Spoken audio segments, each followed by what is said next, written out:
उमा महेश्वर के व्रत का वर्णन।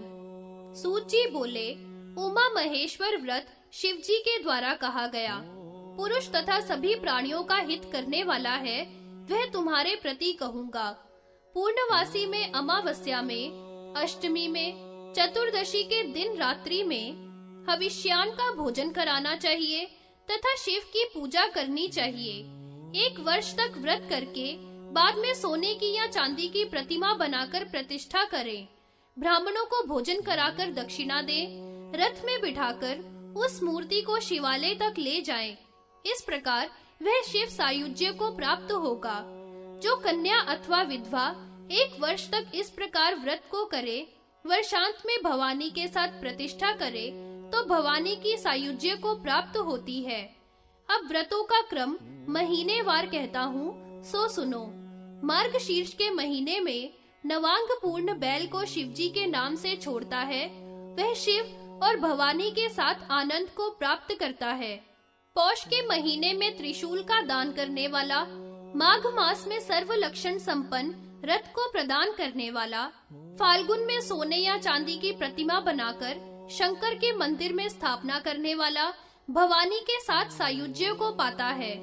चैत्र मास में शिव, भवानी, नंदी आदि की प्रतिमा तांबे की बनाकर स्थापना करने वाला, वैशाख मास में कैलाश नाम के शिवजी के व्रत को करने वाला, कैलाश पर्वत को प्राप्त करके भवानी के साथ में मोद को प्राप्त करता है। जेठ के महीने में महादेव की लिंगमय मूर्ति की प्रतिष्ठा कराने वाला, ब्राह्मणों को भोजन कराने वाला पुरुष देवी की सायुज्य को प्राप्त करता है। आषाढ़ में पक्की ईंटों आदि से बना उत्तम भवन, संपूर्ण वस्त्र आदि वस्तुओं से युक्त ब्रह्मचारी ब्राह्मण के लिए दान करने वाला पुरुष गोलोक को प्राप्त कर भगवान की सायुज्य को प्राप्त करता है। सावन के महीने में तिलों का पर्वत बनाकर जो वस्त्र ध्वजा धातुओं से युक्त करके ब्राह्मणों को दान करता है तथा भोजन कराता है, वह पूर्व में कहे फल को पाता है। भादों में चावल का पर्वत इसी प्रकार दान करता है, वह भवानी के साथ आनंद को प्राप्त होता है। क्वार के मास में अनेकों प्रकार के अन्नों का पर्वत स्वर्ण युक्त करके ब्राह्मणों को दान करता है तथा उन्हें भोजन कराता है, वह चिरकाल तक सायुज्य को प्राप्त करता है।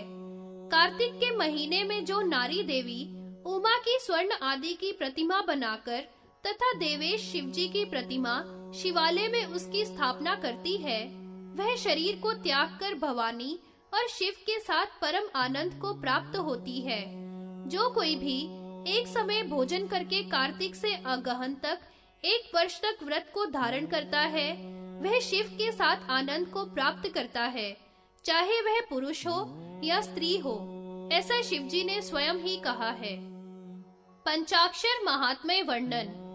सूत जी बोले, सभी प्रकार के व्रतों में उमा महेश्वर का पूजन करके पंचाक्षरी विद्या का जप करना चाहिए। जप से ही व्रतों की विशेष समाप्ति होती है, अन्यथा नहीं। ऋषि बोले, हे सूत जी, पंचाक्षरी विद्या का वर्णन कहिए, हमें बहुत सुनने की इच्छा है। सूत जी बोले, पूर्व में एक बार पार्वती जी के पूछने पर शिव जी ने पंचाक्षरी विद्या का वर्णन किया है, उसे तुम्हें संक्षेप में कहता हूँ, सो सुनो। शंकर जी बोले, हे पार्वती, प्रलय काल में सब स्थावर जंगम के नष्ट हो जाने पर, तुम्हारे द्वारा भी प्रकृति को प्राप्त होने पर केवल मैं ही स्थित रहा, कोई दूसरा नहीं। इस समय वेद शास्त्र आदि सब केवल पंचाक्षर मंत्र में ही स्थित रहे। मैं एक ही प्रकृति पुरुष रूप से 2 प्रकार का हुआ, वही मेरा नारायण स्वरूप है।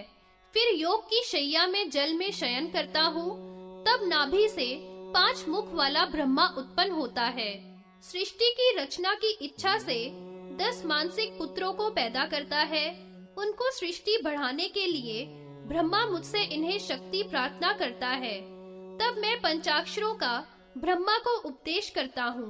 सो हे देवी, उन पंचाक्षरों से वाच्य त्रिलोक पूजन शिव मैं ही हूँ और उनका वचन वह पंचाक्षर मंत्र है। ब्रह्मा जी ने 5 मुख से जगत के हितार्थ इस पंचाक्षर का अर्थ उन पुत्रों को वर्णन किया। वे इन पंचाक्षर को प्राप्त करके मेरु शिखर पर मुंजवान के पर्वत पर वायु का भक्षण करते हुए देवताओं के हजारों वर्ष तक तपस्या करने लगे। उनकी भक्ति से मैं प्रकट होकर उनके सामने आया। लोक कल्याण के लिए उनको मैंने मंत्र के ऋषि, देवता, शक्ति, बीज, व्यास, विनियोग आदि का संपूर्ण रूप से उपदेश किया। ओम यह एकाक्षर मंत्रगत शिव है। इससे युक्त षट अक्षर ओम नमः शिवाय मंत्र है। अन्यथा पंचाक्षर ही इसे जानो। जिसके मन में यह मंत्र स्थित है उसने संपूर्ण वेद का अध्ययन कर लिया। जो विद्वान विधान पूर्वक इसका जप करता है वह परम पद को प्राप्त करता है। यही परम विद्या है। ओम सहित यह पंचाक्षर मंत्र ही मेरा हृदय है। गुह्य मोक्ष प्रदाता यह मंत्र है। इस मंत्र के ऋषि, छंद, देवता आदि तुमसे वर्णन करता हूँ। इस मंत्र का वामदेव ऋषि पंक्ति छंद, देवता साक्षात मैं ही शिव हूँ। नकार आदि 5 बीज पंचभूतात्मक है। सर्वव्यापी अव्यय प्रणव उसकी आत्मा में है। हे देवी तुम इसकी शक्ति हो। इस मंत्र के द्वारा बताए गए विधि पूर्वक न्यास आदि भी करने चाहिए। हे शुभे, इसके बाद मैं तुमसे मंत्र का ग्रहण करना कहता हूँ। सत्य परायण, ध्यान परायण गुरु को प्राप्त करके शुद्ध भाव से मन, वाणी और कर्म के द्वारा तथा अनेकों द्रव्यों द्वारा आचार्य को संतुष्ट करके विधि पूर्वक गुरु मुख से मंत्र ग्रहण करना चाहिए। शुचि स्थान में, अच्छे ग्रह में, अच्छे काल में तथा नक्षत्र में तथा श्रेष्ठ योग में मंत्र ग्रहण करना चाहिए। गृह में मंत्र जपना समान जानना चाहिए। गो के खिरक में 100 गुना और शिवजी के पास में अनंत गुना मंत्र का फल होता है। जप यज्ञ से 100 गुना उपांशु जप का होता है। जो मंत्र वाणी से उच्चारण किया जाता है वह वाचिक कहा जाता है। जो धीरे धीरे ओठों को कुछ हिलाते हुए जप किया जाता है उसे उपांशु कहते हैं। केवल मन बुद्धि के द्वारा जप किया जाए और शब्दार्थ का चिंतन किया जाए वह मानसिक जप होता है। तीनों उत्तरोत्तर श्रेष्ठ हैं। जप यज्ञ से देवता प्रसन्न होते हैं। वे विपुल भोगों को तथा मोक्ष को देते हैं। जप से जन्मांतरों के पाप क्षय होते हैं। मृत्यु को भी जीत लिया जाता है। जप से सिद्धि प्राप्त होती है, परंतु सदाचारी पुरुष को सब सिद्धियां प्राप्त होती हैं, दुराचारी को नहीं, क्योंकि उसका साधन निष्फल है। अतः आचार ही परम धर्म है, आचार ही परम तप है तथा आचार ही परम विद्या है। आचार से ही परम गति है। आचारवान पुरुष ही सब फलों को पाता है तथा आचारहीन पुरुष संसार में निंदित होता है। इसलिए सिद्धि की इच्छा वाले पुरुष को सब प्रकार से आचारवान होना चाहिए। संध्योपासना करने वाले पुरुष को सब कार्य तथा फल प्राप्त होते हैं। अतः काम, क्रोध, लोभ, मोह किसी प्रकार से भी संध्या को नहीं त्यागने चाहिए। संध्या न करने से ब्राह्मण ब्राह्मणत्व से नष्ट होता है। असत्य भाषण नहीं करना चाहिए। पर दारा, पर द्रव्य, पर हिंसा मन वाणी से भी नहीं करनी चाहिए। शूद्रान, बासा अन्न, गणान्न तथा राजान्न का सदा त्याग करना चाहिए। अन्न का परिशोधन अवश्य चाहिए। बिना स्नान किए, बिना जप किए हुए, अग्नि कार्य न किए हुए भोजन न करें। रात्रि में तथा बिना दीपक के तथा पर्ण पृष्ठ पर फूटे पात्र में तथा गली में पतितों के पास भोजन नहीं करना चाहिए। शूद्र का शेष तथा बालकों के साथ भोजन न करें। शुद्ध अन्न तथा सुसंस्कृत भोजन का एकाग्र चित्त से भोजन करना चाहिए। शिव इसके भोक्ता है, ऐसा ध्यान करना चाहिए। मुंह से खड़ा होकर बाएं हाथ से दूसरे के हाथ से जल नहीं पीना चाहिए। अकेले मार्ग में न चले। बाहुओं से नदी को पार न करे। कुआं को न लांघे। पीठ पीछे गुरु या देवता अथवा सूर्य को करके जप आदिक न करे। अग्नि में पैरों को न तपावे। अग्नि में मल का त्याग न करे। जल में पैरों को न पीटे।